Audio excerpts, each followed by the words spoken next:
ایک وظیفہ ہے، بڑا زبردست وظیفہ ہے، جو اس عمل کو کرے گا نا اللہ تعالیٰ اس کو عجیب و غریب مال عطا فرمائیں گے، اور مالی اعتبار سے کبھی بھی وہ پریشان نہیں ہوگا، مالی اعتبار سے کبھی بھی پریشان نہیں ہوگا۔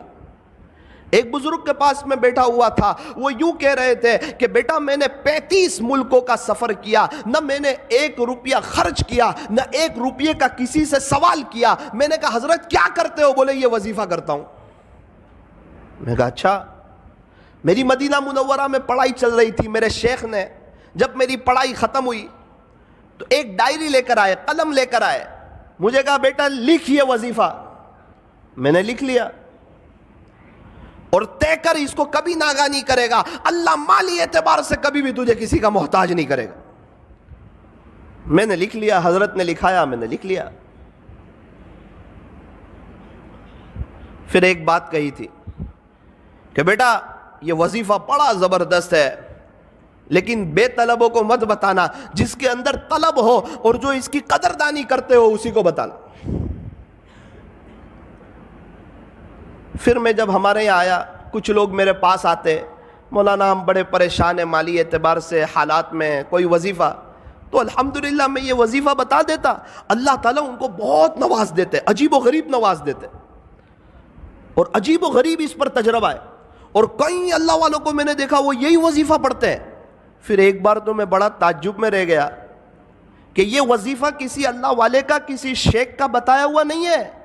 ایک صحابی نے ہمارے نبی سے کہا تھا کہ پیارے نبی جی دنیا نے مجھے چھوڑ دیا ہے، یعنی میرے پاس کچھ ہے نہیں۔ اس وقت ہمارے نبی نے یہ وظیفہ دیا تھا اور یوں کہا تھا کہ آپ فرشتوں والی تسبیح کیوں نہیں پڑھتے، اور یہ بتایا تھا تسبیح سبحان اللہ و بحمدہ، سبحان اللہ العظیم و بحمدہ استغفر اللہ، اللہ اکبر کبیرہ، سبحان اللہ و بحمدہ، سبحان اللہ العظیم و بحمدہ استغفر اللہ۔ پیارے نبی سے وظیفہ سنا، راوی فرماتے ہیں کہ پھر ایک مدت تک وہ نظر نہ آئے، جب دوبارہ نظر آئے تو انہوں نے بتایا جس کا خلاصہ یہ ہے اللہ نے مجھے اتنا نواز دیا ہے کہ میں بتا نہیں سکتا۔ یہ عجیب و غریب وظیفہ ہے۔ ایک شخص مجھے کچھ وقت پہلے نوساری میں ایک جگہ ملے، سید تھے، مجھے کہنے لگے مولانا کچھ وقت پہلے آپ ہمارے گھر آئے تھے، آپ نے ایک وظیفہ بتایا تھا، میں نے آپ کو اپنی پریشانی بتائی تھی، آپ نے ایک وظیفہ بتایا تھا، الحمدللہ 2 دن سے میں نے شروع کر دیا ہے۔ میں نے کہا یار میں نے بتایا تھا 3-4 مہینے ہو گئے، آپ نے 2 دن سے شروع کیا۔ مولانا آپ کو نہیں معلوم، آپ بتا رہے تھے پردے کے پیچھے سے میری بیوی یہ وظیفہ سن رہی تھی، اللہ کی شان اس نے پابندی سے کیا، ابھی اس کے 36 لاکھ روپے آ رہے ہیں، تو میں نے بھی شروع کر دیا۔ میں نے کہا یار آپ عجیب آدمی ہو۔ میں نے کہا 36 لاکھ روپے کہاں سے آ رہے ہیں؟ کہا وہ وارثے کے آ رہے ہیں۔ تو میں نے کہا ابا کو مارنے کی نیت سے تو نہیں پڑھا تھا یہ وظیفہ؟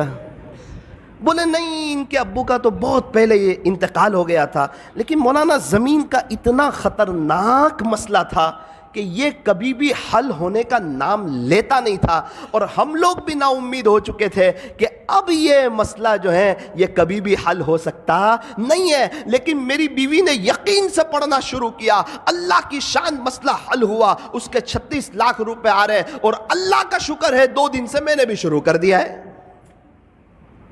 ہمارے نوساری میں ایک بڑے مالدار شخص، ان کے پاس میں بیٹھا ہوا تھا، تو شیخ سے وہ بھی محبت کرتے تھے، مدینہ منورہ کے شیخ سے، تو میں نے ان کو یہ وظیفہ بتا دیا۔ کہنے لگے نا وہ بڑے آدمی ہیں اور ان کا بتایا ہوا وظیفہ کرنا ہی چاہیے۔ میں نے کہا ان کا بتایا ہوا نہیں، پیارے نبی کا بتایا ہوا ہے، یہ کوئی اللہ والے کا بتایا ہوا نہیں ہے، یہ کوئی تجربہ کرنے کا وظیفہ نہیں ہے، یہ تو عمل کرنے کا وظیفہ ہے۔ اچھا کیا بتایا؟ تو میں نے ان کو بتا دیا۔ 2 دن کے بعد مجھے ملے، کہا بیٹا یہ وظیفہ کبھی چھوڑنے جیسا نہیں ہے۔ میں نے کہا کیوں؟ بولے بیٹا پیسہ تو بہت ہے، سب جگہ روکا ہوا ہے، ابھی میں حالات میں تھا کچھ وقت سے، پیسے کے بارے میں ہاتھ میں پیسہ نہیں تھا، زمینیں جائیداد پراپرٹی بہت، ہاتھ میں پیسہ نہیں۔ تو میرا بڑا بیٹا میرے پاس آیا اور یوں کہنے لگا ابا بہت پہلے آپ کے 70,000 روپے میرے پاس تھے، وہ ابھی آپ لے لو 70,000۔ بولے، میں نے بولا پھر؟ بولے اب کبھی یہ وظیفہ نہیں چھوڑوں گا۔ اللہ اکبر کبیرہ۔ اور شیخ خود فرماتے تھے میں نے جس کو بھی بتایا، جس نے بھی یقین سے پڑھا بیٹا آج سب کروڑ پتی ہے، اور جس نے بغیر یقین کے پڑھا وہ جہاں تھے آج وہاں کے وہیں ہیں۔ تو میرے عزیزو ایک بات یاد رکھو، یہ وظیفہ جو ہے یہ بڑا زبردست ہے۔ میں نے ایک سوال پوچھا شیخ سے جس پر وہ مجھ سے بڑے ناراض ہوئے، بہت زیادہ ناراض ہوئے، اور مجھے کہا بیٹا تیرے سے مجھے یہ امید کبھی نہیں تھی کہ تو مجھے یہ سوال پوچھے گا۔ میں نے کہا شیخ یہ جو وظیفہ پڑھیں گے 100 مرتبہ تو صرف رزق میں برکت ہی ہوگی یا ثواب بھی ملے گا؟ تو بہت ناراض ہو گئے۔ ایک مثال سے سمجھایا مجھے کہ 400 روپے کلو کی چائے ہو اور اس پر 50 روپے کی ڈول کی آفر ہو تو تجھے صرف ڈول ملے گی یا چائے بھی ملے گی؟ میں نے بولا وہ تو چائے ملے گی، ڈول فری میں آ رہی۔ بیٹا اسی طرح جب تو یہ اللہ کا نام لے گا، اللہ کی پاکی بیان کرے گا، اللہ کی حمد بیان کرے گا، صبح صبح اللہ سے معافی مانگے گا، اس کا ثواب تو ملے گا۔ یہ تو صرف اسکیم ہے کہ اللہ اس میں رزق میں اضافہ فرمائے۔ اللہ اکبر کبیر۔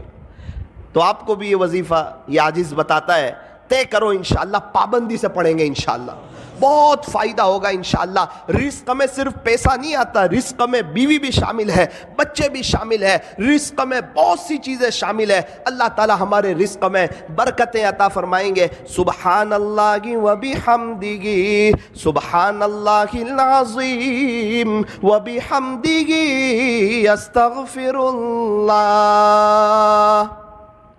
پھر شیخ نے کہا بیٹا لیکن اس کا ایک وقت ہے، اسی وقت پڑھ سکتے ہیں، آپ اس کے علاوہ پڑھو گے تو وہ اثر نہیں کرے گا، وہ بات نہیں بنے گی۔ میں نے بولا اچھا اس کا وقت کون سا ہے؟ مجھے کہنے لگے بیٹا فجر کی سنت اور فرض نماز کے درمیان اس کو 100 مرتبہ پڑھنا ہے۔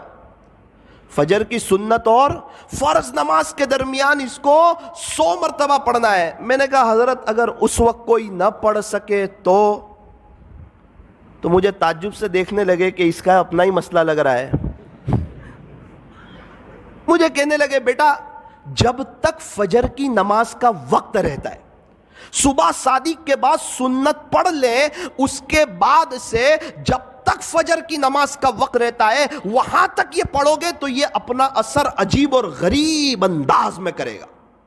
پھر مجھے اپنے مکان پہ لے گئے ایک مرتبہ، بڑے بڑے لوگوں کو دعوت تھی، مجھ چھوٹے کو بھی حضرت نے گن لیا۔ اللہ اکبر کبیرہ، بہت سی نعمتیں دیکھی، مجھے بتانے لگے، اس کی اہمیت سمجھانے لگے کہ دیکھ بیٹا یہ وظیفے کی برکت ہے کہ اللہ تعالیٰ نے مجھے ایسا شاندار مکان دیا، دیکھ بیٹا اس وظیفے کی برکت ہے، ایک کار تو ایسی میرے گھر کے باہر کھڑی ہے جو تیرے ہندوستان میں لانچ بھی نہیں ہوئی ہے۔ تو وظیفے کو معمولی مت سمجھنا، کبھی چھوڑنا مت، اس کی پابندی کرنا، انشاءاللہ اللہ تجھے بھی بہت نوازے گا۔ اسی وظیفے کی برکت سے کئی سالوں سے اللہ تعالیٰ نے مجھے عجیب و غریب نوازا ہے، میرے اپنے تعلقات والوں کو بتایا ہے، اور اللہ تعالیٰ نے سب کو نوازا ہے۔ تجربہ کرنے کی ضرورت نہیں ہے، یہ عمل کرنے کی ضرورت ہے، یہ کسی ولی کا بتایا ہوا نہیں ہے، یہ پیارے نبی حضرت محمد الرسول اللہ صلی اللہ